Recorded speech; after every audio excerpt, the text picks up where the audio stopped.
Well, hello and welcome in another video. This is my BMW E46 that I bought at police auction. In this episode, we can actually try to get it to be roadworthy. To do that, we have a few things we need to change. The front tie rod ends. We need to change the front shocks because the one side is bad. Of course, we will also do some maintenance, change oil, change filters. The front headlights are completely yellowed out, so we will need to polish those. And we also need to fix one of the rear lug bolts. It is stripped. Don't know how that will go. We'll see. Let's start with the suspension, tie rods, and the shocks. Let's go. Got a two-ton weight from my hairline to my backbone, and it's dragging me around that. See how completely gone the tie rod end is. And this is how easily I can move the shock.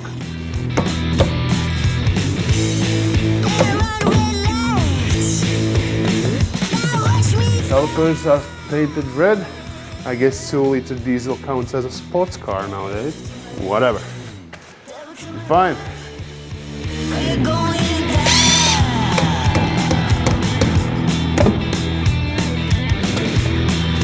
Okay, first things first, WD-40 everywhere. Let's start by getting off the tie rod ends. These are the trickiest ones, trickiest bolts to do. So let's do those now.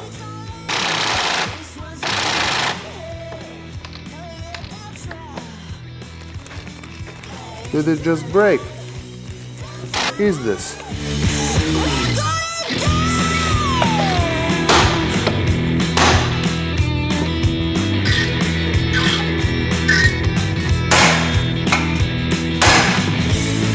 And it's out. Now when we take off the boot, we can see if the steering rack is leaking. Oh, not this side. This side looks good. Also no. Okay, I have had quite a few E46s and usually they're leaking, so this is a good sign. I have the mechanic's forbidden tool here. Yeah, there it is. And if you're building like a street drift car and don't want to do an angle kit, this is the place where you would put washer in between here, and that's where you get a bigger angle. Okay, now we can get it back on.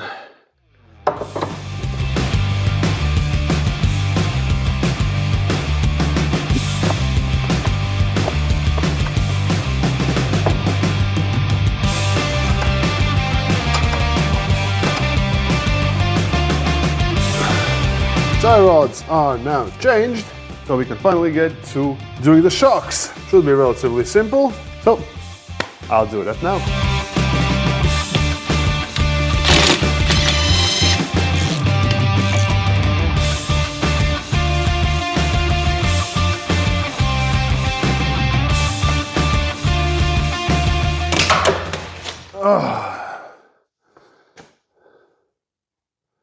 Shit! Okay, so the bolt broke, which is definitely not something you want. Could try to weld on something on this end. Okay, let's see what other ways I can mess this up.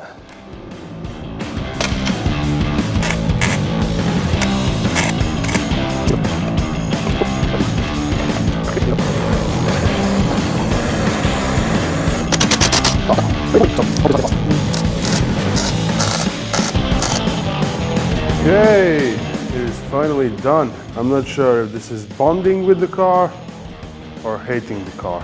The shock is out, so we can finally remove it and install one of those yellow ones, Bilstein, whatever. I'm exhausted. Let's do it.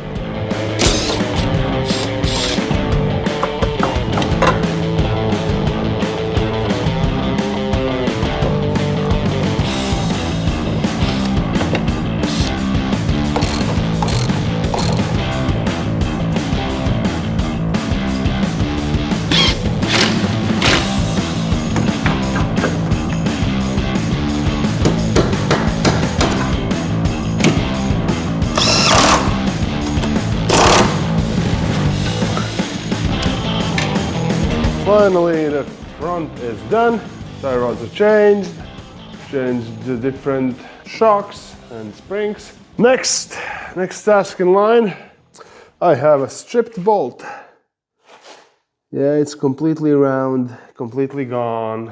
I do have a tool, which I already used there, which actually did not succeed.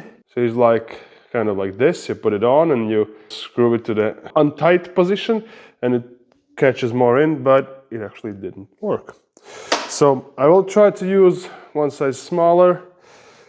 If that does not work, then we'll need to weld it out. Let's get that screw out and then we can move to polishing headlights. And I tried bigger size, but it actually stripped because of the impact gun, I believe. I'll try to hammer this on a little bit and undo it by hand. And if this does not work, then I'll just have to try to weld something on there. I believe the idea is that you don't really need to hit it on because it screws itself on, something like that. If this works, I will actually be surprised. It already doesn't work. From my experience, these, what are they called? Not undoers? Extractor nuts, yeah, that's a good name. This is completely useless, just weld the knot. And that should do the trick, at least. Well, we'll see how that goes.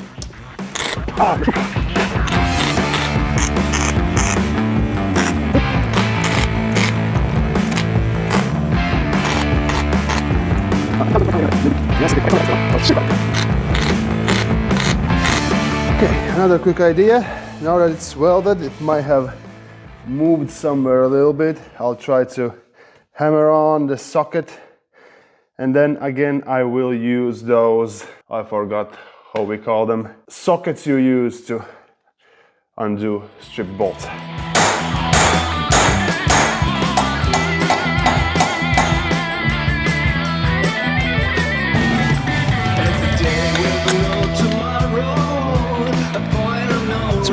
Straight. I don't remember giving you a choice. Something happened. It's the bolt! It's loose! But the answer at the end actually was using that undoing socket thingy to continue hammering it on, because still the diameter is smaller. So at some point it will get stuck on the bolt you're trying to undo.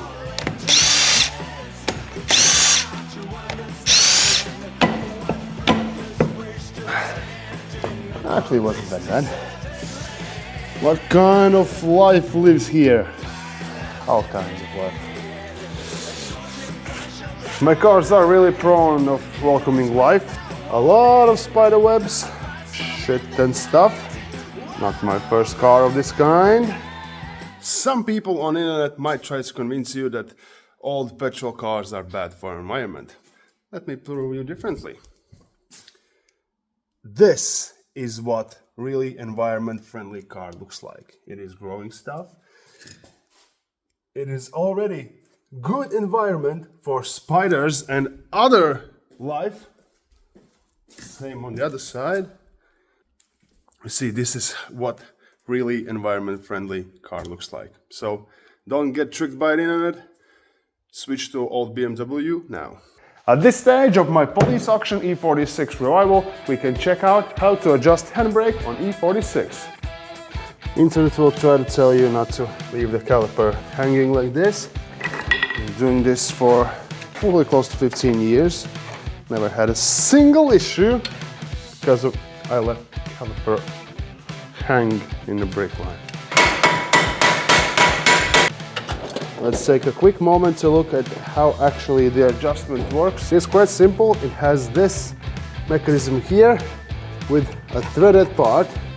So when you have the disc on, you put it through bolt hole and you turn it like this. And the more you turn it, the more it presses the pads out, and that is how you adjust it. Now I'll quickly show you how tight this small bolt needs to be.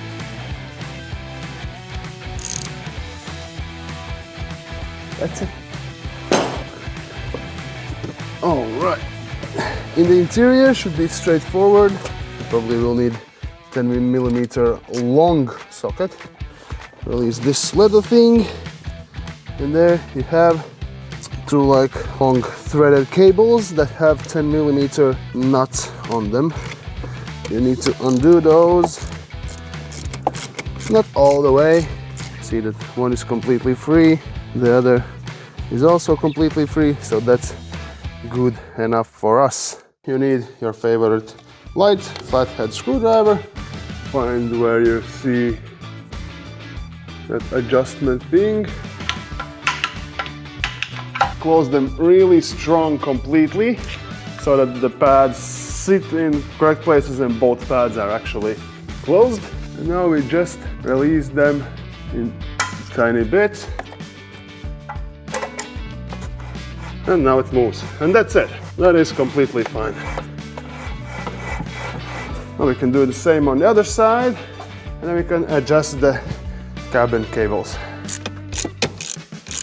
Tighten it a few turns, release it down. Still quite a lot left.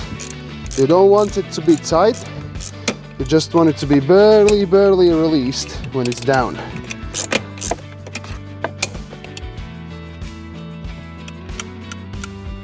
Yeah, like this. And now the same on the other side.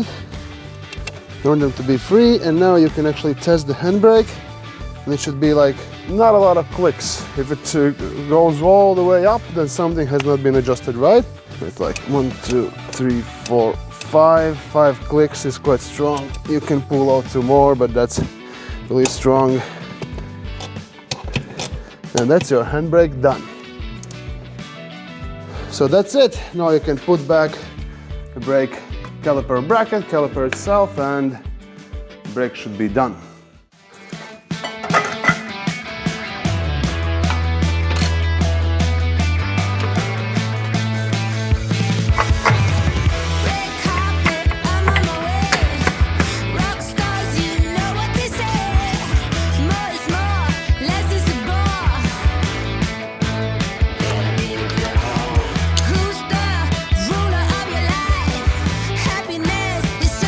Okay, we are really close to finally doing everything we need for the car on the mechanical bits.